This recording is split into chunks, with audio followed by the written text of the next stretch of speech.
We've already spent about 16 billion in the asylum system since 2019, a lot of it on hotels. 16 billion? Since 2019, and I think current forecasts suggest that by the end of the decade, we'll be seeing 15 billion more. So this is clearly, and this is why the public are so fed up, because it's a situation that has just exploded beyond all recognition. We've gone from hundreds of millions to nearly 5 billion a year. But I think that money would have been much better invested in constructing detention facilities where those individuals that are come across on small boats could be housed. At the moment, we've only got about 2,000 beds, I think is the capacity of the immigration detention estate in this country. And if you think about actually, many of those individuals are in there for a long period of time and putting up appeals and stuff like that. Actually, we've got a real clogged up system there. And I think, the government are right to recognise that military bases are something that can be used, but use them properly, put sort of parameters around them, put guards on them, make sure that these are actually detention facilities for individuals to be housed in until they're removed. So we took a very bad decision in 2018, and actually things have cascaded from there as a result. Okay, so hang on, slow down a second.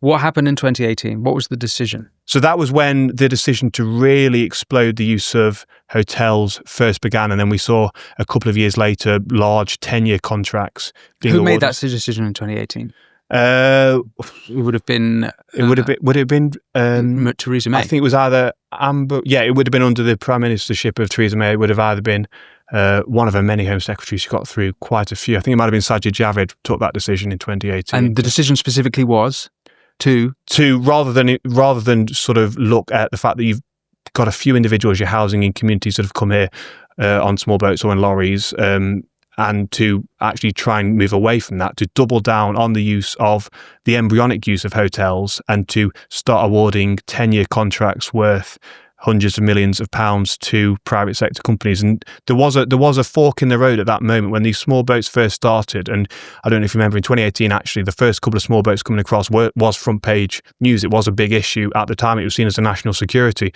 crisis. I think we're just so numb to seeing those images now that we've kind of lost sight of that fact. But they realised that there was a start of a problem emerging there, and that channel crossings were going to be a feature of the future. And rather than actually put in place new measures to house these individuals in new and improved and built up detention facilities, they decided to actually just look at what they already had, which was the use of a few private sector hotels and HMOs, and to just go down that route because it was easy, it was at hand, there was a precedent for it. And the result has been, obviously, as I said, billions of pounds wasted really for nothing actually in return for the British taxpayer. And those billions, those figures, did you say 16 billion? Did you say something? Since 2019, it's been 16 billion. Yeah. So we've had sort of...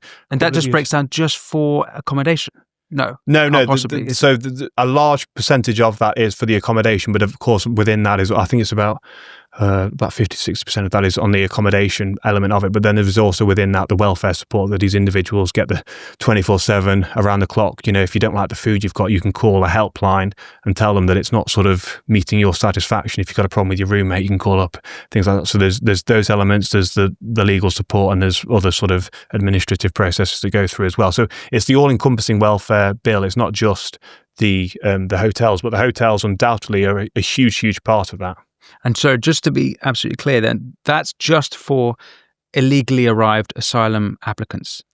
No, that is for other individuals. So about 50% of asylum applicants are those that have come into the country illegally. Another 50% of those that have come in on student visas, work visas and so forth. And then a large number of those are very, very shaky as well. There was a reportage of an individual who'd sort of arrived on a student visa and his uncle had fallen out with him and just decided to stop sending him money to support his studies, and rather than just simply return to his country of origin, ended up putting in an asylum claim.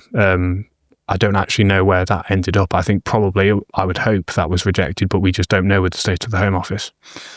We're going to circle back to talk about the economics of it all. But I just want to go back to this ECHR thing. So in your opinion, is it enough to work around as Mahmoud is doing, or do you think we need to leave the ECHR?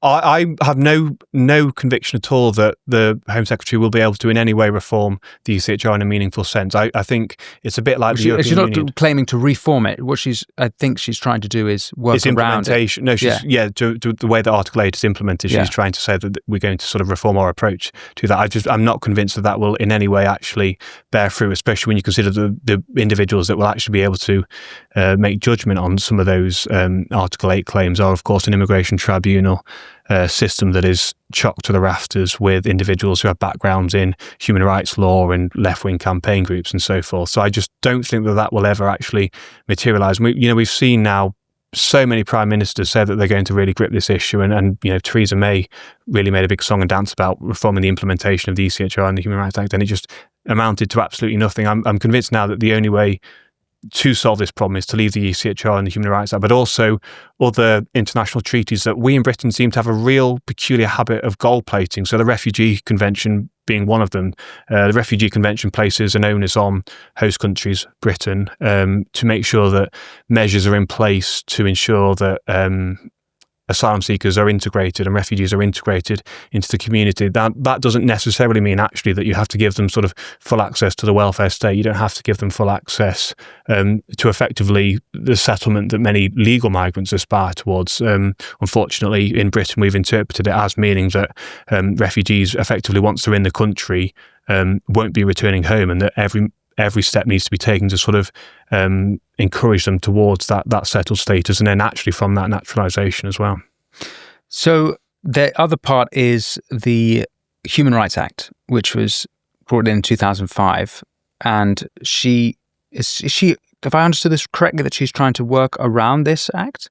So the act is obviously implements the ECHR. So if she wants to sort of determine the way that the right to family life and the right to right to avoid degrading treatment and torture is implemented, you have to go with that primary legislation, and that is where that potential moment of jeopardy does occur with the Labour MPs and having to push through certain measures through Parliament, and that's where actually they'll need a pretty good whipping operation. I see. And then another one she's trying to reform is the Modern Slavery Act, which was brought in when Theresa May was Home Secretary in 2014. And this also is being gamed, like all of these things are being gamed. And this is really upsetting a lot of the Labour left, I think. It's a classic thing. It's a kind of rhetorical wordplay, which you have a good name for something, they view against it. It sounds like you're evil and sort of a new Hitler.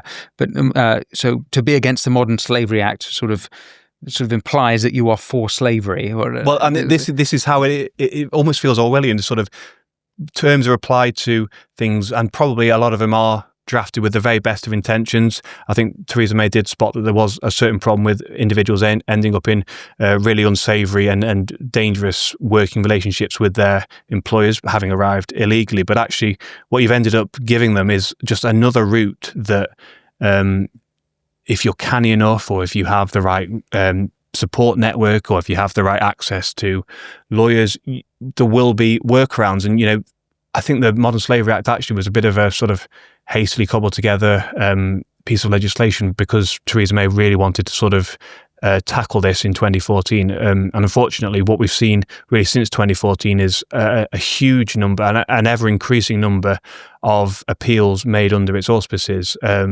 And it's a situation that, again, has just been allowed to fester. There's been no actual effort to tackle this head on. And the situation now is we've almost got this sort of internalised within the British body politic as something that just has to be allowed to continue as is. But crucially, it's being appealed to by people who might not actually have been found to be slaves, but it's used because it helps them in their process to kick the ball down along with every other thing that they sort of uncover, whether it's the sort of the bathtub baptisms that the Church of England has been conducting, individuals becoming Christian and able to make a claim under the ECHR, or the homosexuality appeal. If you can profess to be homosexual, you can't be returned to a country that's sort of very Islamist in its outlook. And unfortunately, actually, a lot of the stuff does seem well-intentioned, but in many cases, we're not dealing with individuals that are well-intentioned. Many individuals are looking to gain the system. And I include, in large part, a lot of immigration lawyers in that. I think a lot of immigration lawyers take perverse delight in helping circumnavigate the sentiment and the spirit in which a piece of legislation has been passed, and actually almost converted into a tool just to really keep our borders as open as they currently are. So a lot of this stuff, and at this point, we now know where a lot of the problems lie. We know where a lot of the problems lie with the Human Rights Act and how ridiculous it is, or the ECHR. We know about these appeals under modern slavery laws as well. And I think actually now we've almost got a corpus of case studies that we can look at and recognise where those potential pitfalls are and start looking to tighten them up.